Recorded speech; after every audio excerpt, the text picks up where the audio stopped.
Shalom, selamat pagi Bapak Ibu Saudara yang dikasihi Tuhan. Mari bersama-sama kita akan berdoa sebelum kita merenungkan firman Tuhan. Kami bersyukur kepadamu Bapa di surga oleh karena kemurahan-Mu kepada kami anak-anak-Mu. Melalui karya Kristus anakmu yang terkasih itu, Engkau melayakkan kami untuk menjadi bagian dari kerajaan-Mu yang kekal. Bahkan Engkau memberikan kami pembaruan hidup hari demi hari, karena kami telah menjadi milik-Mu, umat kesayangan-Mu. Tolong kami Bapa untuk kami memahami dan juga memaknai bahwa hidup kami di dalam Kristus adalah hidup yang telah diubahkan, dan kami mau memberi diri kami terus-menerus diubahkan melalui Roh-Mu yang kudus dengan firman-firman yang Kau berikan kepada kami, supaya hidup kami semakin selaras dengan tujuan-Mu. Engkau berbicara kepada kami Bapa melalui pemberitaan firman-Mu pada pagi hari ini. Urapi kami dengan Roh-Mu yang kudus. Kami berdoa demi nama Tuhan Yesus. Amin. Bapak Ibu Saudara yang dikasihi Tuhan, mari bersama-sama kita membaca bagian firman Tuhan dari Roma 12 ayat 1 sampai 2. Demikian firman Tuhan. Karena itu saudara-saudara, demi kemurahan Allah aku menasihatkan kamu, supaya kamu mempersembahkan tubuhmu sebagai persembahan yang hidup, yang kudus dan yang berkenan kepada Allah. Itu adalah ibadahmu yang sejati. Janganlah kamu menjadi serupa dengan dunia ini, tetapi berubahlah oleh pembaruan budimu, sehingga kamu dapat membedakan manakah kehendak Allah, apa yang baik, yang berkenan kepada Allah, dan yang sempurna. Saudara dikasihi Tuhan, kebangkitan Kristus mengubahkan kehidupan setiap orang percaya tentunya, termasuk pemahaman dan pengaplikasian tentang ibadah yang sejati. Renungan kita pada pagi hari ini berkaitan dengan ibadah yang sejati, dan salah satu nanti ada cakupan apa saja ibadah yang sejati itu, Bapak Ibu Saudara. Saudara dikasihi Tuhan, tentu ada permasalahan. Mengapa banyak orang percaya belum memahami tentang ibadah yang sejati? Jangan-jangan karena ada dosa yang masih dibiarkan terus-menerus untuk dinikmati. Dosa itu sangat membahayakan jiwa, dan dosa itu penghalang dari relasi kita, ibadah dari kedalaman hati kita, dari dalam roh kita kepada Allah yang Maha Kudus. Seorang tokoh Puritan, Bapak Ibu Saudara, bernama Thomas Brooks berkata demikian. Salah satu tipuan iblis adalah menampilkan dosa kurang dari sebenarnya. Ah, kata iblis, ini cuma sedikit kesombongan, sedikit keduniawian, sedikit kecemaran, sedikit kemabukan, dan mungkin banyak lagi Bapak Ibu ya, sedikit bentuk-bentuk dosa, kedagingan yang ditawarkan ke dalam diri kita. Iblis lebih lanjut berkata, kenapa harus terganggu oleh dosa sekecil itu? Engkau dapat melakukan dosa demikian tanpa membahayakan jiwamu. Engkau dapat melakukannya dan jiwamu akan tetap hidup. Ini merupakan kebohongan yang dibisikkan oleh si jahat ke dalam diri kita. Bisa saja kita menganggap itu adalah kebenaran. Bisikan yang palsu itu jadi kebenaran bagi kita. Tidak heran kehidupan kita tidak ubahnya dengan orang-orang dunia yang belum percaya Kristus, yang dimana kita masih menikmati kedagingan, keduniawian, keakuan, atau bentuk-bentuk dosa kita. Saudara yang dikasihi Tuhan, dosa apapun itu adalah penghalang relasi kita. Ibadah kita dari dalam roh ini kepada Allah yang Maha Kudus. Dosa itulah yang menghambat kita menikmati kehadiran Allah. Dosa itu yang membuat kita tidak bisa dengan segenap hati, segenap jiwa, akal budi dan kekuatan kita, kita menyembah Allah kita itu. Bahkan dosa itu yang membuat kita jadi tidak mengerti bagaimana menyembah Allah dalam roh dan kebenaran. Saudara yang dikasihi Tuhan, dosa ini sebenarnya telah dibereskan oleh Kristus Yesus. Melalui kematiannya di salib, mati terhadap dosa, kebangkitannya itu hidup bagi Allah. Inilah yang diberikan kepada setiap orang percaya. Cuman menjadi catatan bagaimana respons kita sebagai orang percaya untuk menyadari bahwa semua dosa itu telah dibereskan oleh Kristus. Anda dan saya tidak lagi hidup di dalam kuasa dosa, kuasa maut, melainkan kuasa kebangkitan Kristus, kuasa kematian Kristus terhadap dosa itu semua. Saudara, kita masih seringkali bermain-main dengan dosa. Dan dosa ini sangat membahayakan jiwa kita. Dosa inilah yang membuat kita tidak bisa mengerti arti ibadah yang sejati kepada Tuhan. Bapak Ibu Saudara kasih Tuhan, mari kita renungkan fondasi ibadah yang sejati itu apa. Kalau kita lihat di ayat yang pertama, di sana dikatakan oleh Rasul Paulus, demi kemurahan Allah. Ada satu kalimat, demi kemurahan Allah. Ini merupakan fondasinya. Kata kemurahan itu Bapak Ibu Saudara bisa diartikan belas kasihan. Perasaan mendalam yang Allah miliki. Dan itu yang dibagikan. Itu yang ditunjukkan kepada milik Allah yang mengikut dia. Dan kemurahan Allah ini terletak pada pengorbanan Yesus Kristus, saudara. Kemurahan Allah itu berkaitan erat dengan apa yang telah Kristus karyakan lewat karya salib. Pencurahan darah, kebangkitannya. Kalau kita perhatikan di Roma 1-11 itu merupakan bagian teologis, bagian doktrinal atau basis yang diajarkan oleh Rasul Paulus kepada jemaat di Roma termasuk kepada kita. Fondasinya ada di pasal 1-11. Bagaimana Allah yang memberikan kemurahan hatinya kepada manusia-manusia berdosa termasuk Anda dan saya melalui karya Kristus. Di dalam Kristus Allah menebus. Di dalam Kristus Allah mengampuni. Di dalam Kristus Allah membenarkan. Allah memerdekakan hidup setiap milik tebusan Allah dari cengkeraman dosa itu. Dan itu hanya dilakukan oleh Yesus Kristus melalui pengorbanannya di kayu salib itu, Bapak Ibu Saudara. Jadi inilah kemurahan Allah itu. Kemurahan Allah sampai kepada mengubahkan kehidupan kita. Dari yang tadinya bukan penyembah Allah, kita pendosa, bukan orang-orang yang terpikat kepada Allah, yang merindukan Allah kita itu, yang tadinya hubungan kita jauh dengan Allah karena dosa kita itu, Bapak Ibu Saudara, di dalam Kristus itu diperbaiki. Relasi kita dengan Allah yang Maha Kudus diperbaiki. Dari yang tadinya kita penikmat dosa, sekarang penyembah Allah. Dari yang tadinya kita pengikut yang jahat, sekarang kita jadi pengikut-pengikut Allah, Bapak Ibu Saudara. Itu semua bisa terjadi hanya karena kemurahan hati Allah yang ditunjukkan lewat karya Kristus yang mati dan bangkit bagi Anda dan saya. Saudara, ini merupakan dasar atau fondasi dari ibadah yang sejati. Jadi ibadah yang sejati itu bukan berdasarkan perbuatan kita. Apa yang kita bisa berikan kepada Allah, entah itu persembahan, entah itu persepuluhan, entah itu puji-pujian kita, entah itu mungkin waktu kita, pelayanan kita. Bukan Bapak Ibu.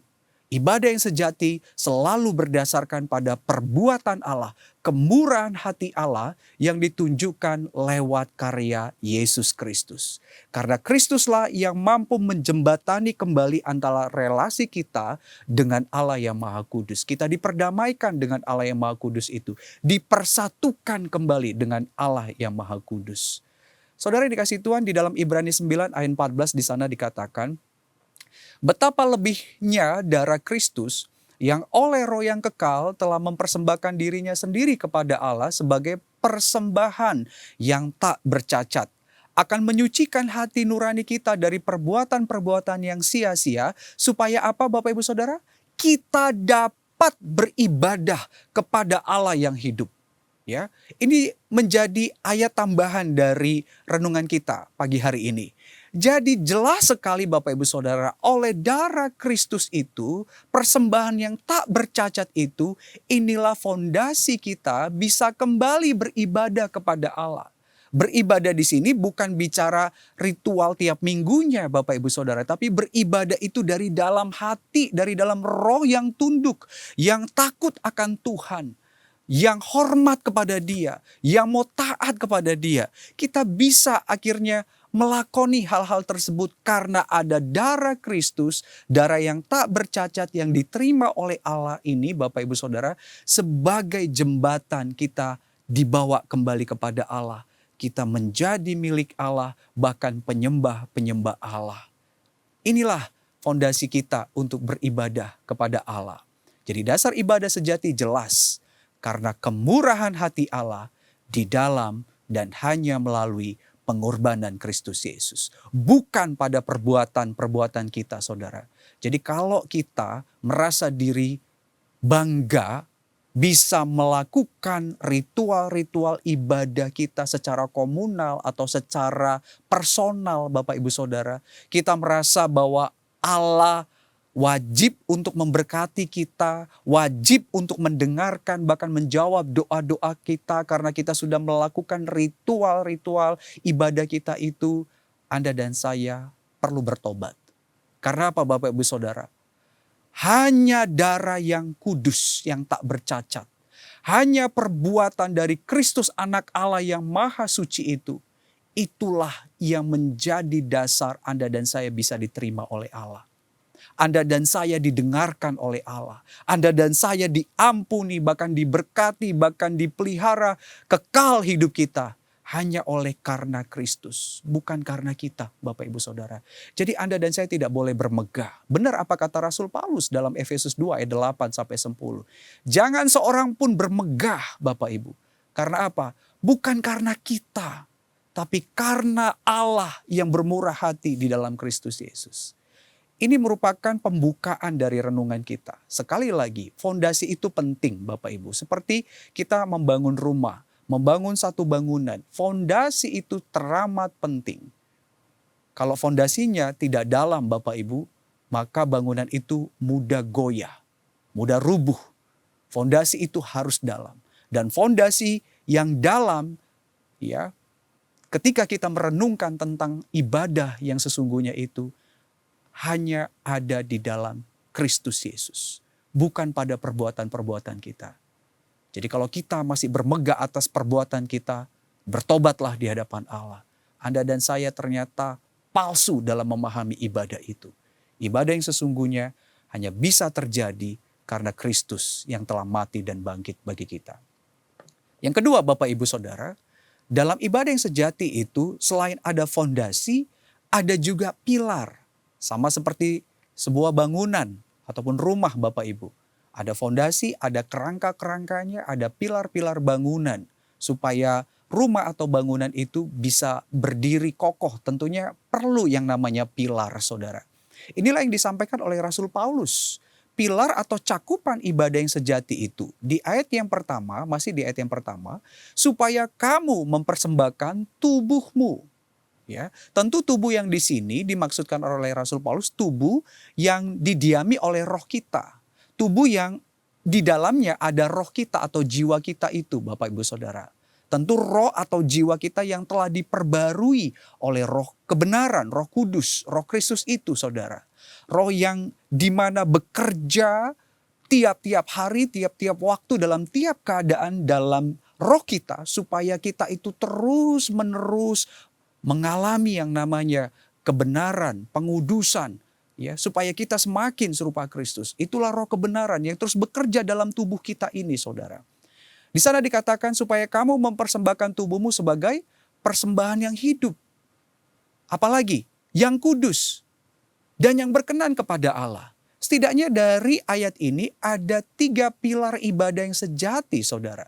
Yang pertama adalah persembahan yang hidup. Artinya kalau kita sudah memiliki fondasi yang benar bahwa kita bisa beribadah karena kemurahan Allah di dalam Yesus Kristus, maka seluruh hidup kita, baik itu tubuh kita yang diisi oleh roh atau jiwa kita yang telah diperbarui oleh roh Kristus atau roh kebenaran itu, maka kita akan memberikan tubuh kita ini sebagai persembahan yang hidup, saudara. Nah, mempersembahkan tubuh yang dipenuhi jiwa atau roh yang telah ditebus oleh Kristus sebagai persembahan yang hidup, yang bersifat surgawi, yang bersifat ilahiyah, Bapak Ibu Saudara. Dan ini ditandai dari dalam roh kita tunduk pada roh Allah. Dan kita sekarang menyukai kebenaran Allah itu, saudara. Dan tubuh kita ini kita gerakkan untuk tunduk pada roh Tuhan dan tunduk pada kebenarannya. Bukan lagi tunduk pada roh yang jahat dan bisikan-bisikan yang jahat. atau ajaran-ajaran yang palsu yang seringkali dibisikkan oleh si jahat itu kepada kita. Bukan itu lagi yang mau kita hidupi, melainkan hidup yang tunduk pada roh Tuhan dan kebenaran firman Tuhan. Itulah maksudnya dari persembahan yang hidup. Jadi ketika kita beribadah kepada Allah, saudara yang dikasihi Tuhan, maka kita beribadah menyerahkan seluruh jiwa dan raga atau tubuh kita ini untuk dikontrol, dikuasai oleh roh Tuhan dan firman-Nya, kebenarannya. Bukan lagi dikontrol oleh keinginan daging hawa nafsu kita, saudara. Tidak. Dan ibadah di sini, Bapak Ibu sekali lagi ya, tidak merujuk kepada ibadah-ibadah komunal yang tiap minggu kita lakukan. Ya, itu salah satu elemen penting juga. Tetapi di sini berbicara setiap hari. Ibadah kita itu kepada Allah, salah satu pilar cakupannya adalah dengan kita memberikan jiwa raga kita, tubuh kita ini. Bukan lagi diserahkan kepada yang jahat, tetapi diserahkan kepada Tuhan. Dikuasai oleh roh kebenaran dan firman-Nya itu, saudara. Inilah persembahan yang hidup. Persembahan yang hidup itu, saudara, bukan melulu bicara berapa banyak uang yang kita berikan kepada Tuhan.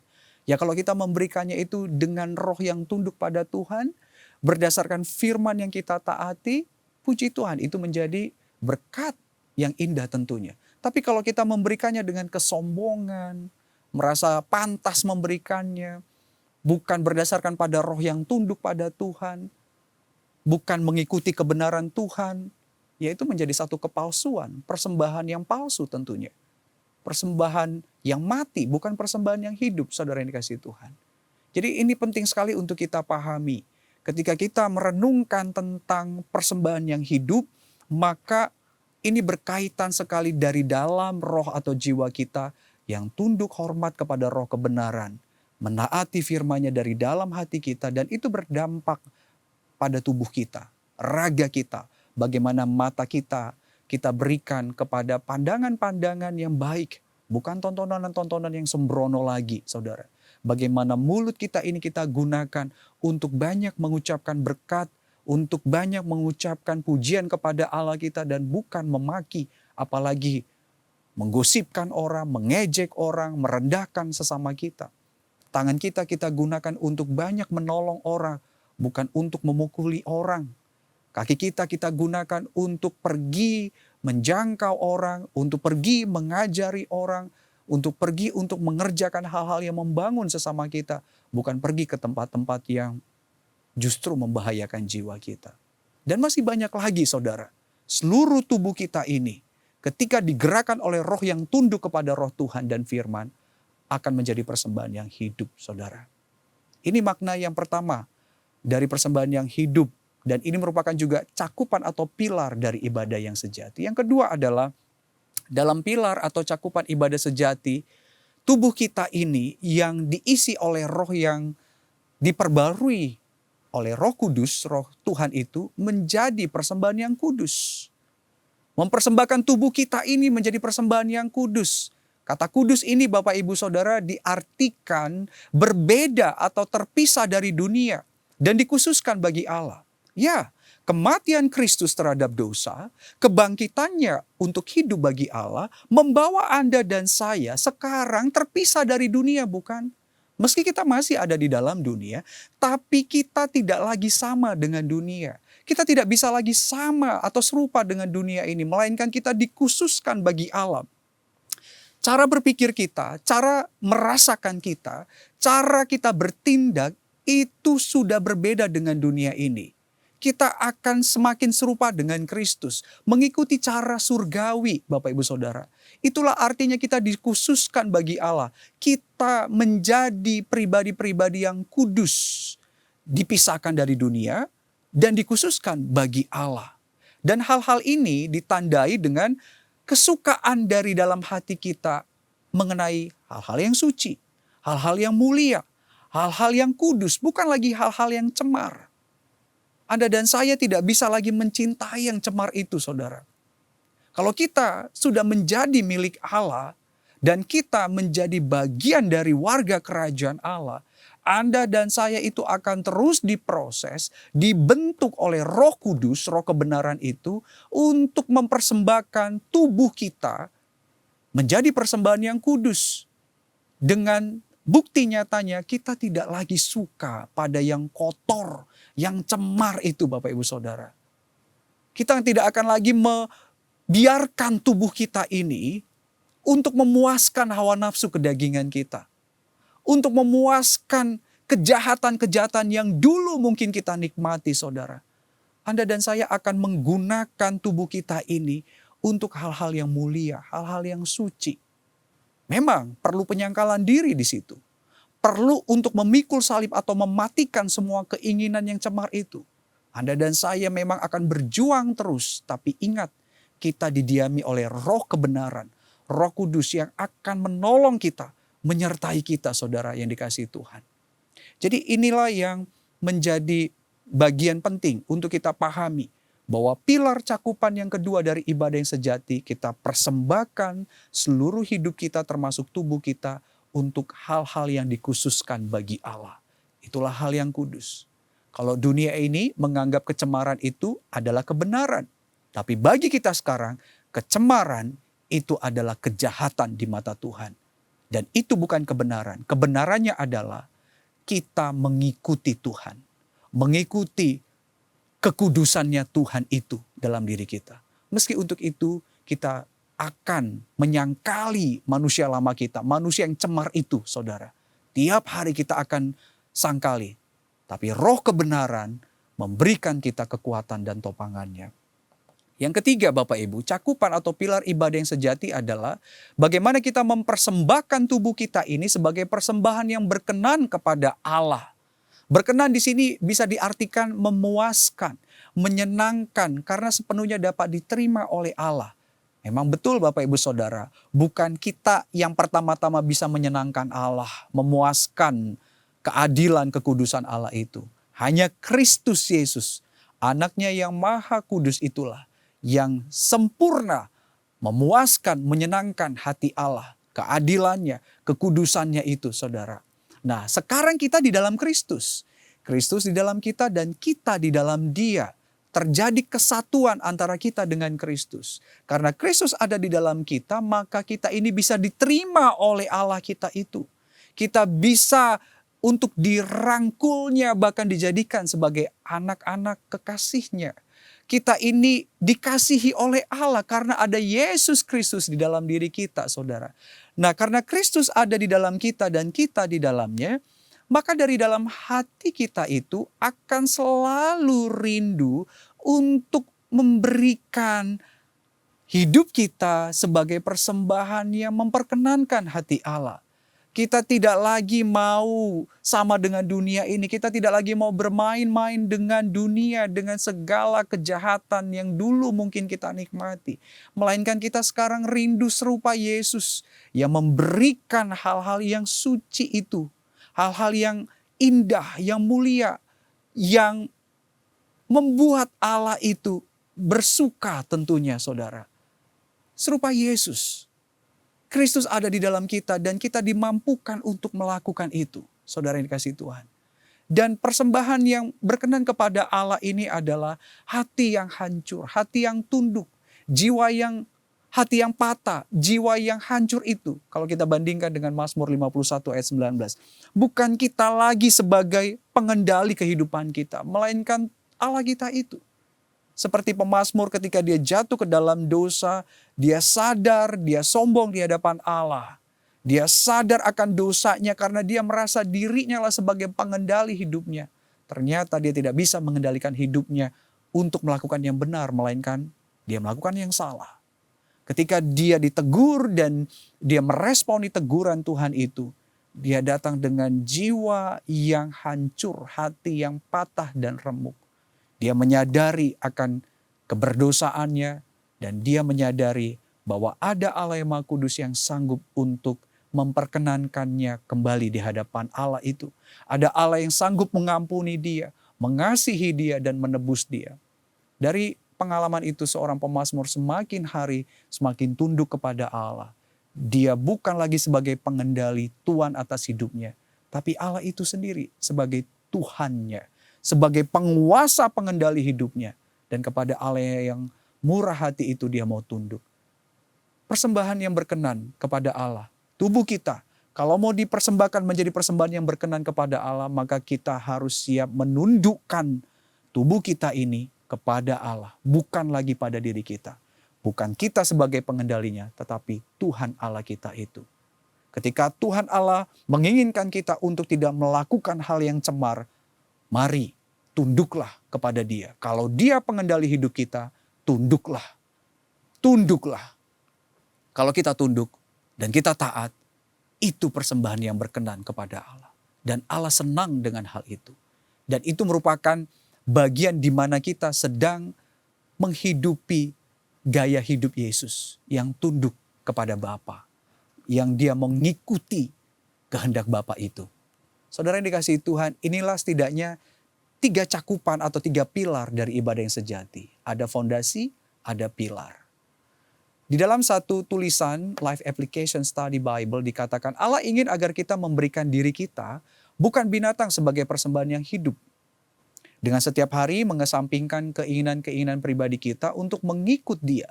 Menyerahkan semua tenaga dan kemampuan kita untuk melayaninya dan mempercayakan Dia untuk membimbing kita. Kita melakukan ini karena rasa syukur bahwa dosa-dosa kita telah diampuni. Saudara yang dikasihi Tuhan, ini yang Allah rindukan dari diri kita.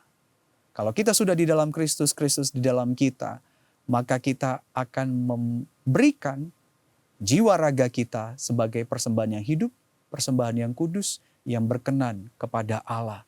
Dan kita melakukan itu karena rasa syukur kita akibat dosa kita yang telah diampuninya. Di bagian yang terakhir saudara, nilai ibadah yang sejati. Ada fondasi, ada pilar, dan ada nilai. Saudara dikasihi Tuhan, nilainya di ayat yang kedua. Janganlah kamu menjadi serupa dengan dunia ini, tetapi berubahlah oleh pembaruan budimu, sehingga kamu dapat membedakan manakah kehendak Allah, apa yang baik, yang berkenan kepada Allah, dan yang sempurna. Mari satu persatu kita renungkan. Nilai ibadah yang sejati saudara, yang pertama itu adalah tidak serupa dengan dunia. Di dalam dunia ini, semua keinginan jahat ada.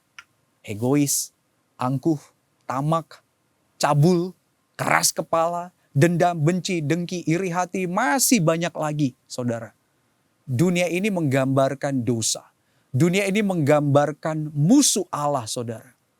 Dunia ini menggambarkan iblis yang telah mencengkram dunia itu. Dan menawarkan atau memberikan semua keinginan jahat yang ada di dalamnya. Dan kita pernah rusak akibat mengikuti dunia. Dosa membuat kita jadi sama dengan dunia ini. Sama dengan yang jahat saudara. Semua ini bisa saja pernah kita alami. Egois sampai dengki ini mungkin pernah. Bahkan sampai sekarang pun kita terus bergumul untuk hal ini saudara. Tetapi ingatlah karena kemurahan Allah, Anda dan saya sudah diberikan kuasa kematian Kristus terhadap dosa. Artinya apa? Semua bentuk dosa termasuk semua bentuk keserupaan dengan dunia itu dapat dikalahkan. Kita dapat mengalahkannya karena Kristus telah memberikan kita kuasa kematiannya. Rohnya yang kudus berdiam di dalam kita. Maka kita dapat melawan itu, menyangkali itu setiap hari saudara. Kalau dulu mungkin kita tidak mampu melawannya karena kita menjadi budak dosa, budak dunia ini. Tapi sekarang di dalam Kristus kita menjadi milik Allah, kita diberi kuasa untuk melawan semua hal-hal jahat yang ada di dalam dunia ini. Jadi ketika kita semakin hari mencintai Tuhan, tunduk pada rohnya, dan taat pada firman-Nya saudara, maka kehidupan kita tidak lagi serupa dengan dunia. Akan berbeda sekali. Meski kita masih ada di dalam dunia, kita tidak lagi mau menikmati ini. Bahkan kita sangkali setiap hari di dalam pimpinan roh Tuhan. Yang kedua saudara, nilai ibadah yang sejati itu adalah berbicara pembaruan akal budi. Ini merupakan proses metamorfosis spiritual yang harus terjadi setiap hari. Di sana dikatakan tetapi berubahlah oleh pembaruan budimu. Kata pembaruan ini saudara berbicara metamorfosa. terjadi perubahan atau pembaruan hari demi hari. Ya, kita ingat seperti kupu-kupu ya Bapak Ibu Saudara mengalami metamorfosa itu bukan? Ya, dari ulat ya kemudian berubah menjadi bentuk yang lain Saudara ya, sampai pada akhirnya kupu-kupu. Itu menunjukkan perubahan atau pembaruan dan itu terjadi setiap waktu. Nah, proses pembaruan akal budi ini mencakup bukan hanya pikiran, tetapi juga perasaan sampai tindakan. Artinya keseluruhan hidup kita itu Saudara. Whole life, seluruh hidup kita. Mengalami pembaruan itu hari demi hari. Dan itu hanya bisa terjadi ketika kita tunduk pada roh Tuhan. Tunduk pada kebenaran firman Tuhan. Kita nggak akan bisa mengalami pembaruan akal budi atau pembaruan seluruh hidup kita kalau kita itu masih melawan Tuhan. Masih menolak kebenaran firman Tuhan untuk kita taati. Secara mulut kita bisa saja berkata, ya aku mengalami pembaruan itu. Tapi coba kita lihat realitanya. Jangan-jangan kita belum mengalami pembaruan itu karena apa Bapak Ibu Saudara? Ternyata kita masih melawan Tuhan, tidak mau tunduk kepada firman-Nya, dan kita masih membiarkan hal-hal yang palsu, yang jahat itu kita nikmati. Saudara, pembaruan akal budi ini harus terjadi setiap hari. Setiap waktu, bahkan dalam setiap keadaan kita. Apapun yang kita alami, seperti apapun yang kita sedang rasakan itu Saudara, ingat bahwa di dalam semua peristiwa itu, Tuhan mau supaya kita pun terus berubah. Meskipun kita sakit, Tuhan mungkin mau ada perubahan yang ingin terjadi, yang Tuhan inginkan terjadi dalam diri kita. Mungkin Tuhan izinkan mengalami kesulitan. Tuhan izinkan kita mengalami yang namanya ditipu orang, kita difitnah orang. Tuhan mau kita melihat itu dari maksud Tuhan yang baik. Tuhan rindu ada pembaruan terjadi di sana juga. Supaya kita semakin rendah hati. Dan Tuhan rindu kita di sana tetap tunduk kepada Dia, tunduk pada firman Tuhan. Saudara yang dikasihi Tuhan, ini nilai ibadah yang sejati. Bagian yang kedua. Bagian yang ketiga, nilai ibadah yang sejati itu mengenal kehendak Allah. Di dalam ayat yang kedua ini mengenal kehendak Allah itu setidaknya ada 3 bagian lagi, saudara, yang dikatakan oleh Rasul Paulus. Mengenal kehendak Allah. Kehendak Allah yang baik, artinya yang benar, yang terhormat. Mengenal kehendak Allah yang berkenan kepada Allah, yang dapat diterima oleh Allah, dan yang sempurna, yang sesuai dengan proses penyempurnaan dari Allah untuk menuju tujuan akhir. Saudara, mengenal kehendak Allah. Yesus Kristus anak Allah mengenal kehendak Bapanya, bahkan Dia tunduk pada kehendak Bapa itu. Sampai penderitaan kematian di salib, bagaimana Yesus mengenal kehendak Allah dengan begitu sempurnanya dan Dia tunduk pada kehendak Allah. Kita sekarang yang ada di dalam Kristus pun akan diproses untuk mengenal kehendak Allah. Serupa Yesus, setiap hari ketika ada peristiwa-peristiwa yang terjadi, kita mau belajar kehendak Allah, keinginan hati Allah yang benar, yang kudus, yang terhormat itu. Hal-hal yang indah, yang dari Allah itu mau kita kenali dan mau kita hidupi di setiap hal yang terjadi, saudara.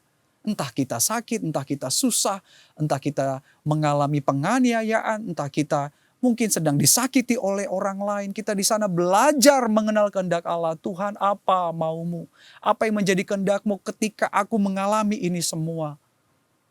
Ketika kita mau berdoa demikian, saudara, kita mengenal kehendak Allah itu akan mendatangkan sukacita. Akan mendatangkan kedamaian, bahkan puji-pujian kepada Allah. Terlepas persoalannya belum selesai.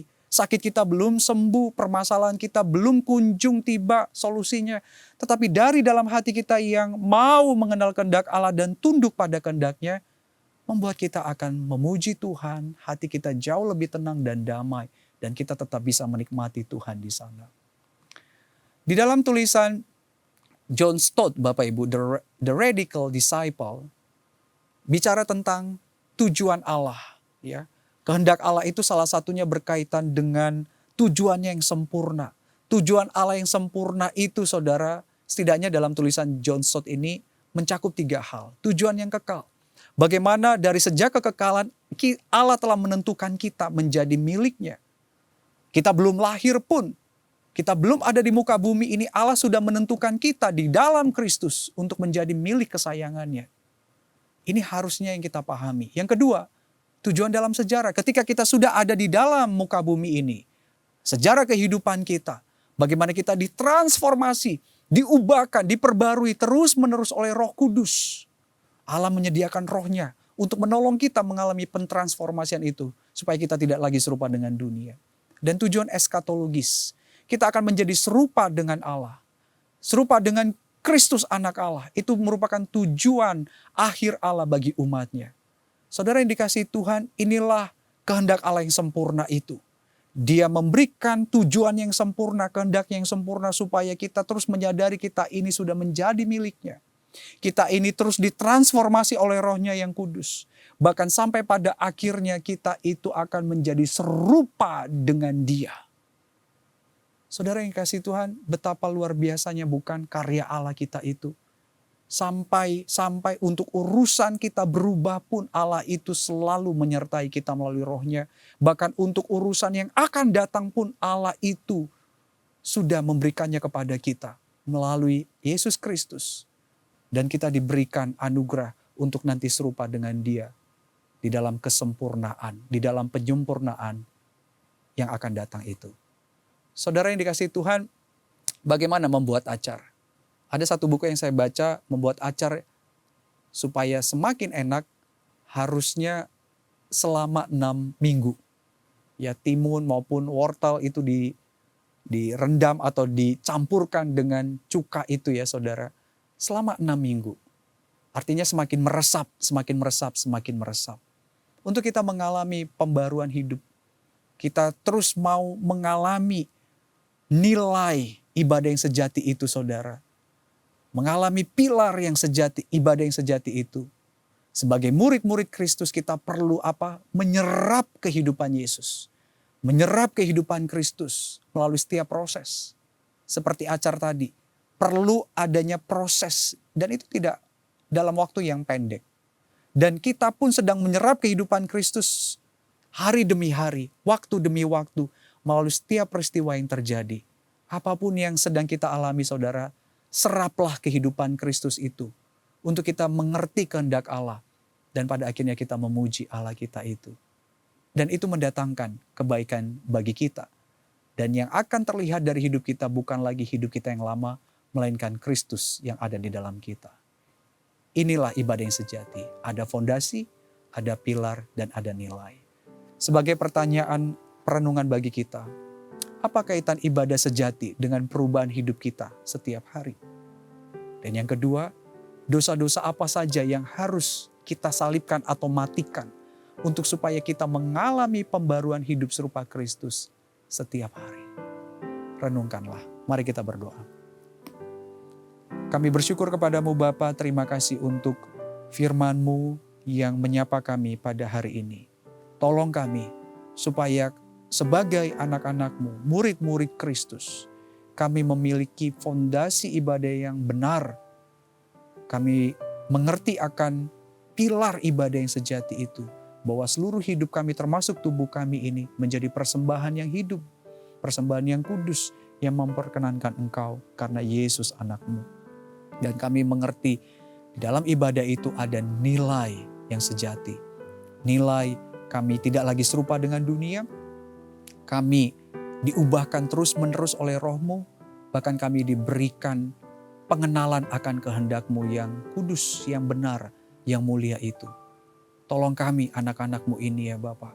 Supaya kami tidak lagi bermain-main dengan dunia ini. Melainkan kami terus menyangkali, mematikan semua keinginan-keinginan dunia ini. Dan menaati-Mu, mengikut-Mu oleh pimpinan Roh-Mu yang kudus. Kami berdoa demi nama Tuhan Yesus. Amin.